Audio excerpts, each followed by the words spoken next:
નમસ્કાર, આપ જોઈ રહ્યા છો spark today news. Padra Shri Sai સેવા સમિતિ ટ્રસ્ટ દ્વારા પાદરાથી શિરડી પગપાળા સંઘ દર વર્ષે પ્રસ્થાન કરે છે અને શિરડી સાંઈબાબાના દર્શન સાથે ભક્તિભાવપૂર્વક મંદિરે ધ્વજારોહણ કરવામાં આવે છે।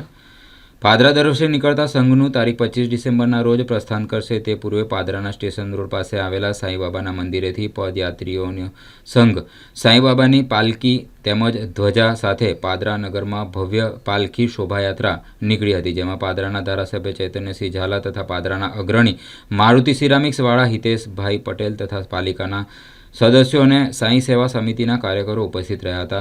મહાઆરતી કર્યા બાદ પાલખી યાત્રાનું પ્રસ્થાન કરાવ્યું હતું, જે પાલખી યાત્રા પાદરા નગરના મુખ્ય માર્ગો પર ફરી તારીખ 25 ડિસેમ્બરના રોજ શિરડી તરફ પ્રસ્થાન કરશે અને શિરડી પહોંચીને પદયાત્રીઓ દ્વારા સાંઈબાબાના મંદિર ખાતે ધ્વજારોહણ કરવામાં આવશે। 50થી વધુ પદયાત્રીઓ પગપાળા સંઘમાં શિરડી પ્રસ્થાન કરશે।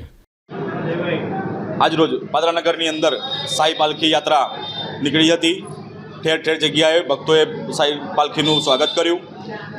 આવતીકાલે તારીખ 25/12/2025ના રોજ સંઘ રવાના થવાનો છે શિરડી જવા માટે।